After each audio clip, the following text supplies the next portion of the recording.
Nous travaillons avec Quest for Property depuis plus ou moins 5 ans, où nous avons financé différents projets qui sont principalement des projets retail.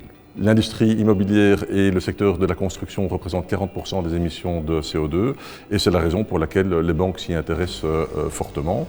Et à la fois, il y a des ambitions climatiques plus avancées ces derniers temps, mais également la volonté au niveau des investisseurs et des locataires fait qu'on est dans une réelle transition au niveau du marché immobilier et c'est la raison pour laquelle les banques, évidemment, sont désireuses d'accompagner les clients sur ce sujet.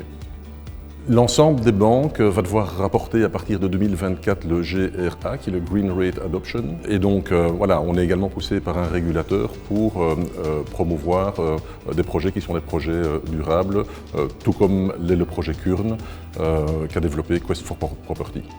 Alors les mutations au niveau de l'immobilier sont évidentes. Il y a d'une part des objectifs climatiques plus ambitieux, bien entendu, et puis d'autre part, il y a le marché de l'invest et le marché de la location qui poussent également à travailler sur des bâtiments plus éco-énergétiques.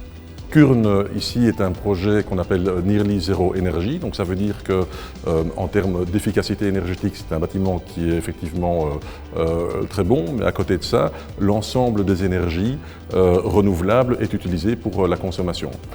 À côté de ça, le bâtiment Curne a été également construit sur le principe du cradle to cradle. Et le cradle to cradle, c'est effectivement une technique industrielle qui, au niveau de l'immobilier, permet de construire des bâtiments qui ne vont avoir aucun rejet qui est non valorisable.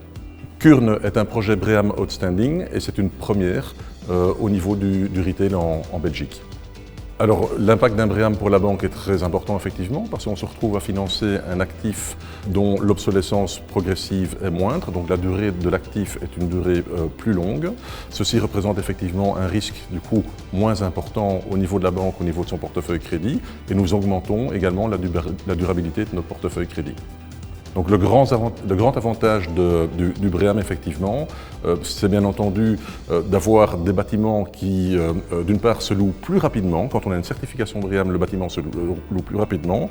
On a également des loyers qui sont plus importants. On a des frais opérationnels, des frais de maintenance qui sont moins importants. Et certaines études tentent même à prouver que l'absentéisme dans ce genre de bâtiment est moindre. Je pense que dans le futur, les banques ne seront plus amenées à financer des projets pour lesquels l'impact durabilité n'a pas été démontré.